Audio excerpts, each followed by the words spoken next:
Welcome to mega 9 TV. నేను మీ జనని. గత ఎన్నికల ముందు పవన్ విజయమే తన లక్ష్యమని, పవన్ ని అసెంబ్లీకి పంపడం పిఠాపురం ప్రజల కోరిక అని చెప్పి ఆయన్ను పిఠాపురం నుంచి గెలిపించి డిప్యూటీ సీఎం అయ్యాక కూడా ఆయన వెన్నంటి ఉన్న టీడీపీ నేత వర్మ రూట్ మారుస్తున్నారా? జనసేనకు ఆయన దూరం జరుగుతున్నారా లేక ఎవరైనా దూరం చేస్తున్నారా? ఇప్పుడు పిఠాపురంలో ఇదే హాట్ టాపిక్ గా మారింది. లోకేష్ ని డిప్యూటీ సీఎం చేయాలంటూ వర్మ ఎందుకు గొంతెత్తారు? వర్మకి ఇస్తామన్న ఎమ్మెల్సీ ఇవ్వకుండా అడ్డుకుంటున్నదెవరు?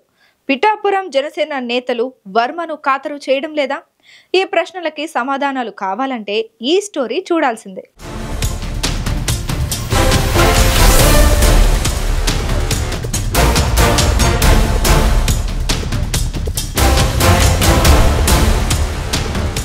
పిఠాపురంలో జనసేన అధినేత పవన్ కళ్యాణ్ పోటీ చేసేందుకు సిద్ధమైన వేళ తనను కాదని కూటమి ఆయనకు ఎలా టికెట్ ఇస్తుందని రచ్చ చేసిన మాజీ ఎమ్మెల్యే వర్మ ఆ తర్వాత శాంతించారు.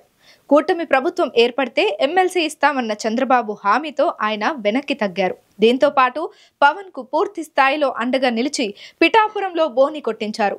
పవన్ గెలుపులో జనసేనతో పాటు ఇతర పార్టీల నేతల పాత్ర కూడా ఉన్నా వర్మ రోల్ చాలా కీలకమైనది. అయితే పవన్ గెలుపు తర్వాత వర్మ పరిస్థితి అగమ్య గోచరంగా మారిపోయింది.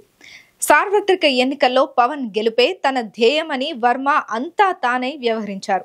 పవన్ గెలుపుకు పడ్డ కష్టానికి ఫలితం ఖాయమన్నారు. కూటమి ప్రభుత్వం ఏర్పడ్డాక తొలి ఎమ్మెల్సీ వర్మకే అంటూ చంద్రబాబు స్వయంగా ప్రకటించారు. పవన్ గెలిచి క్యాబినెట్ లోకి వెళ్లిపోతే నియోజకవర్గం మొత్తం తన చేతిలో ఉంటుందని వర్మ ఎన్నో కలలు కన్నారు. అలా జరగకపోయినా చంద్రబాబు మాట ప్రకారం ఎమ్మెల్సీ ఖాయమనుకున్నారు. పవన్ ఎమ్మెల్యే ఉప ముఖ్యమంత్రి అయిపోయినా వర్మ వేసుకున్న లెక్కలు, రాజకీయ భవితవ్యంపై పెట్టుకున్న ఆశలు మాత్రం ఆవిరైపోయాయి. నియోజకవర్గ పెత్తనం కూడా దక్కలేదు. చంద్రబాబు హామీ గాల్లో కలిసిపోయింది. కేవలం పవన్ కి పోటీ లేకుండా గెలుపు కోసమే చంద్రబాబు సహా కూటమి నేతలు అంతా కల్లిబొల్లి ఎమ్మెల్సీ హామీ ఇచ్చి తనను పావుగా వాడుకున్నారనే విషయం తెలియడానికి వర్మకు పాపం 7 నెలలు పట్టిందన్న చర్చ జరుగుతోంది. వర్మకు నియోజకవర్గంలో పరిస్థితులతో పాటు రాజకీయ భవితవ్యం కూడా ఇబ్బందికరంగా మారాయి. దీంతో వర్మ 4-5 నెలలుగా ఎవరికి అంటి ముట్టనట్టుంటున్నారు. చంద్రబాబు పవన్లు రాజకీయంగా తనకు ప్రాధాన్యం లేకుండా చేశారని వర్మ చాలా కాలంగా అసంతృప్తితో రగిలిపోతున్నారు.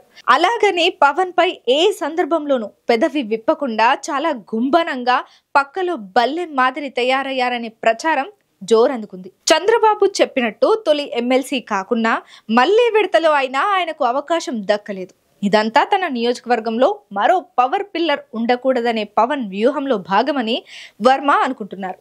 ఎమ్మెల్సీ ఖాయం అనుకుంటున్న తరుణంలో పవన్ చక్రం తిప్పి దాన్ని ఎగరేసుకుపోయారని వర్మ అగ్గి మీద గుగ్గిలమవుతున్నారు. అప్పటి నుంచి పిఠాపురం జనసేన టీడీపీ నాయకులు పరస్పరం కత్తులు దూసుకుంటున్నారు. పవన్ గెలుపులో ఎంతో చేసిన తనకు కాకుండా పవన్ తన రాజకీయ సలహాదారు హరిప్రసాద్ కు ఎమ్మెల్సీ ఇప్పించుకున్నారనే అసంతృప్తి వర్మలో కనిపిస్తోంది. సమయం కోసం వేచి చూస్తున్న వర్మ తన అసంతృప్తిని తాజాగా తెర మీదకు తెచ్చారు. అప్పుడే తెర మీదకు వచ్చిన లోకేష్ ఎపిసోడ్ లో బయట పెట్టారు. డిప్యూటీ సీఎం గా లోకేష్ అన్ని విధాలా అర్హుడేనంటూ రాష్ట్రంలో పలువురు టీడీపీ నేతలతో పాటు వర్మ గొంతు వినిపించాడు. మీడియా సమావేశం పెట్టి మరీ ఉప ముఖ్యమంత్రిగా లోకేష్ కి అన్ని అర్హతలు ఉన్నాయని ప్రకటించి పవన్ పై తనకున్న వ్యతిరేకతను కుండ బద్దలు కొట్టారు. ఈ అంశం రాష్ట్ర వ్యాప్తంగా చర్చనీయాంశమైంది. లోకేష్ పేరు మీద తిరుగుబాటు జెండా ఎగరేసి పరోక్షంగా పవన్ కు నిరసన సంకేతాలు పంపడమే వర్మ లక్ష్యమని టీడీపీ వర్గాల్లో గుసగుసలు వినిపిస్తున్నాయి. ఎంతకంటే ముందుగానే వర్మ తన నిరసనను సంక్రాంతి పండుగ 3 రోజుల పాటు పిఠాపురంలో నియోజకవర్గంలో నిర్వహించిన కోడి పందాల సందర్భంగా వ్యక్తం చేశారని అంటున్నారు. పిఠాపురం రూరల్, గొల్లప్రోలు మండలాల్లో పలు గ్రామాల్లో జనసేన టీడీపీ నేతలు ఎవరి దారి వారిదే అన్నట్టు పోటాపోటీగా బరులు వేసినప్పుడే ఈ విషయం బహిర్గతం అయిందని కూటమి వర్గాల్లో చర్చ జరిగింది. ఇప్పుడు మరి వర్మ రాజకీయ భవిష్యత్తు కోసం ఏం చేయబోతున్నారనేది ఉత్కంఠ రేపుతోంది.